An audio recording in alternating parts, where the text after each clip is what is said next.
Welcome to another edition of Highliner News. I'm Presley. And I'm Haley.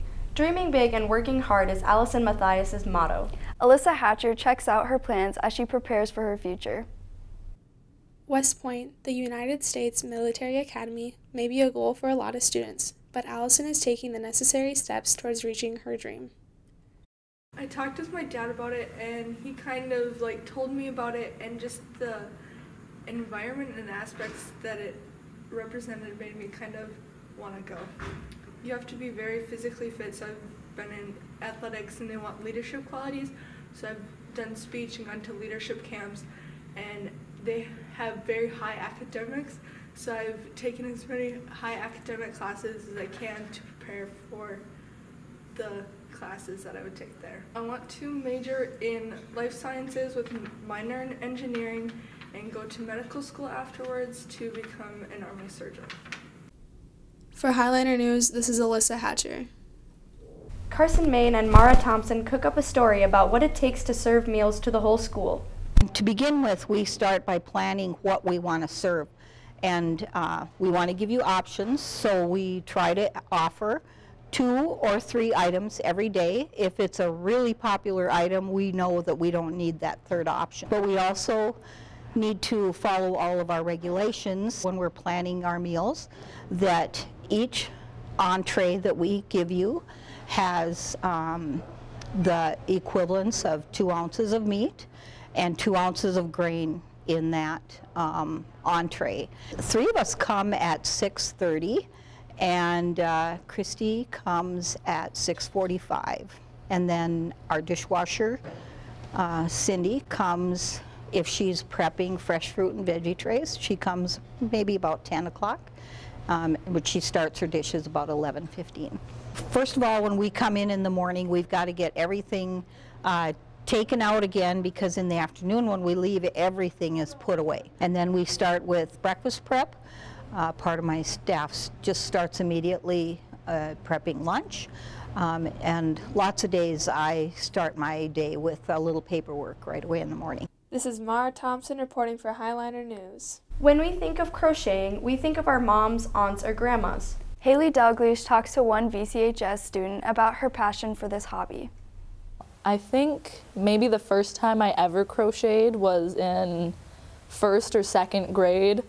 I don't know, I remember maybe crocheting a little granny square about that big, and probably spending not even 10 minutes, but it felt like forever, but I was so proud of it. I'm like, look at this, I crocheted it.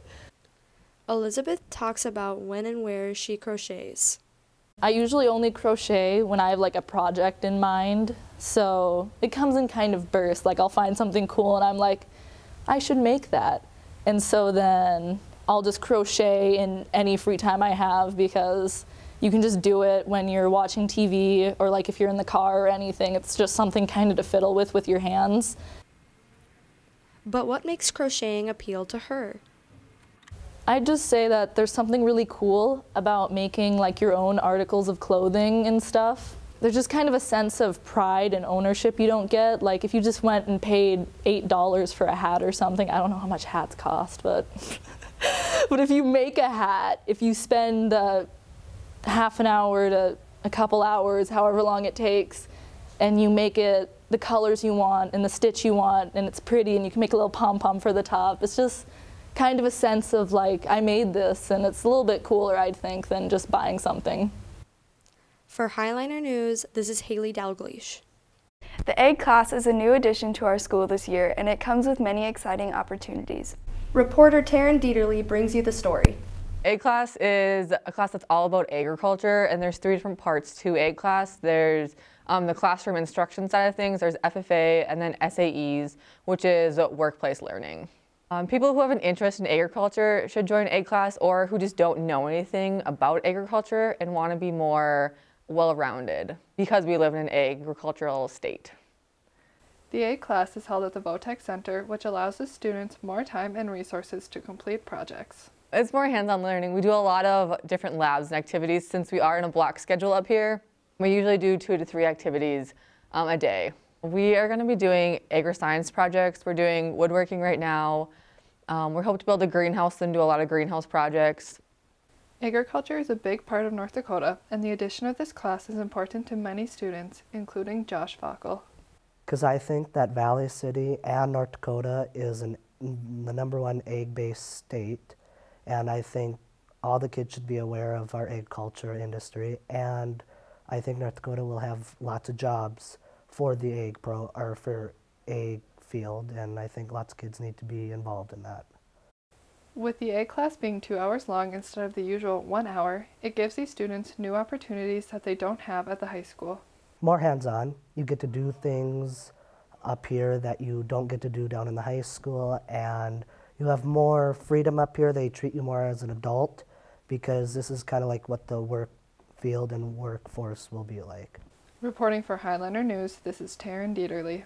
Washington Elementary is 2 months into having iPads for every student.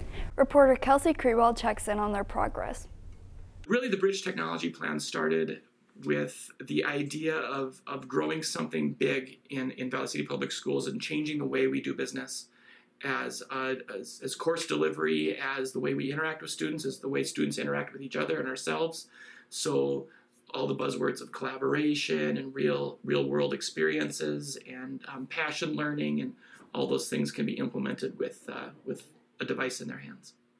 I think it's just given everybody an opportunity to show their learning in a variety of ways, whether it's creating something or recording and demonstrating how they came to an answer. I think it's just opened the door to a whole lot of new ways to show their learning. We use it for mostly learning, and we can bring it home and do projects on it, and so then we're better with technology in later life. We're using them to do projects, and we're doing presentations on them in front of the class. Reporting for Highlander News, this is Kelsey Krewald. Let's get to know the new face in the fax room. Kelsey and Sadie sit down with Miss Malk.